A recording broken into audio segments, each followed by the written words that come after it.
There was a time when I would have traded my right ball to find a Dogman. I'm serious. I wanted to know if they were real. So I decided to reach out to a few people in the Dogmen field and get answers.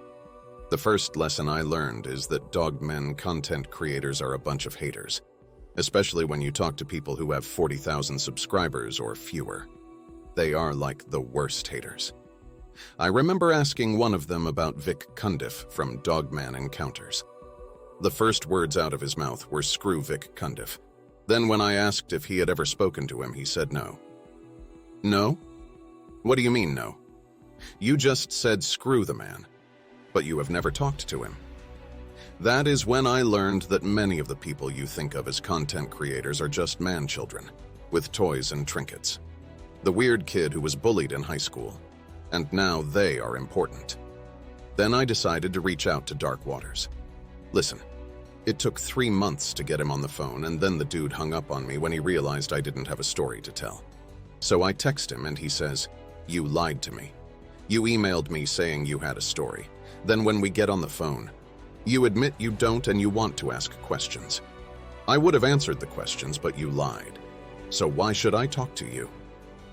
Now, I will admit, I was pissed that he hung up on me, but after thinking for a few minutes, I was wrong, so I said I was sorry, and he calls me back. You can ask 3 questions, no holds barred. What do you want to know? So I say I just want to know where I can find one in my area around North Carolina. He says, "Are you sure?" I tell him I'm 100% sure. Then he says he will email me and hangs up. An hour later, I get a link to a website where I have to upload my driver's license and e-sign a bunch of documents, including a waiver of liability.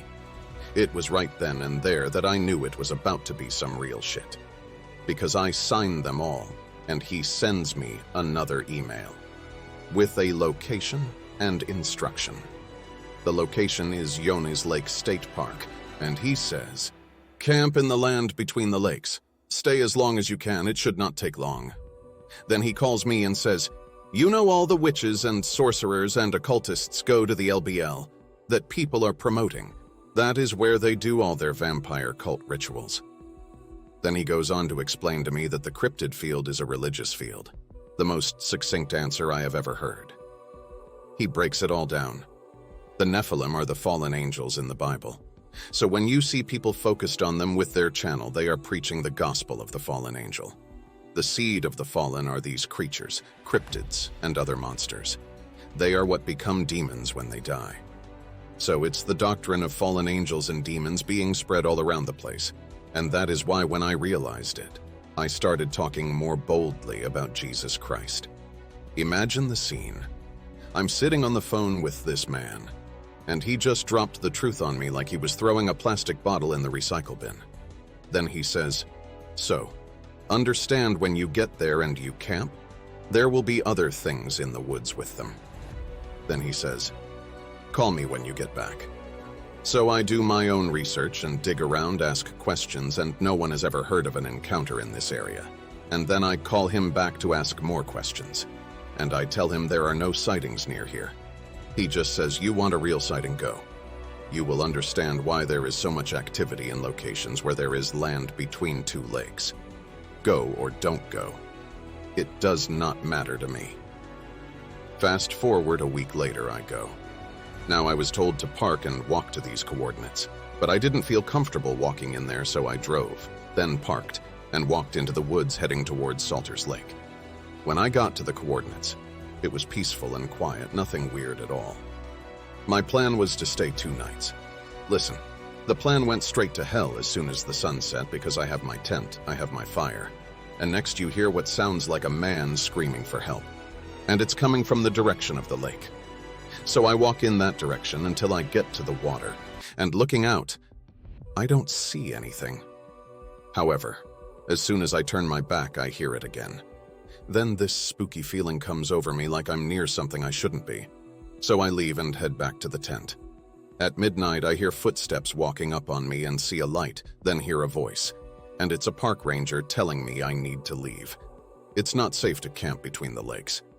I tell him I'm fine, and he insists that I leave. Again, I protest, and he says, "Okay, I will wait for you, over by the road." He says it with this look on his face like, "You dumbass." I lay back down and try to go to sleep, and what happened next? I didn't see or hear any footsteps. No noise. Nothing. The next thing I knew, I was being yanked in my tent and pulled through the woods. Now, I'm not sure if you have ever been pulled in a tent, but it's not a pleasant experience at all. There is no cushion from rocks and sticks and logs. I'm getting beat up by nature and pulled at a pace that I can confidently say no human was doing it. And when it stops, there is no sound. And I sit there for 5 mins, scared out of my mind. When I finally come out of the tent, I'm back over there where I heard that man screaming, and listen to me. There are these things swimming in the water on the surface, and they are coming in my direction. It was like they knew I saw them because they dive underwater, and I take off running, fully sprinting in the dark with only a flashlight towards the direction of the road. And when I get to the road, I'm not sure where my car is, so I just go right. As I'm running, the same park ranger flashes his lights. You know how in the movies, when the person is out of breath, they try to talk but words won't come out. That is how it was. He just looks and says, "Get in, son. I will take you to your car." As we are driving off, he asks, "What made me come here, to this spot?" Struggling to breathe, I say I was told there is a dogman here, and he laughs. I mean this hard, gut-busting laugh. Then he says, "Son, you are at the central station for all things weird in North Carolina. They travel in the waterways underground from lake to lake, city to city. Dogman is the least of your worries out here." When we get to my car, he says, "Now get out and go home. Don't ever come back or I will let them get a hold of you. Do you understand?" Fast forward, I get home and call Dark Waters and tell him what happened. And he says, "So you didn't make it through the night?" Frankly, I'm pissed. Dude, you sent me to where there were monsters, and you don't care if I'm okay at all. I say those exact words to him, and he says, "Listen, you came to me asking for Dogman. I gave you what you wanted. Now you want me to care about the fact that you didn't like what you found. That's stupid. You got what you asked for. Now tell me the whole story and give me what I asked for."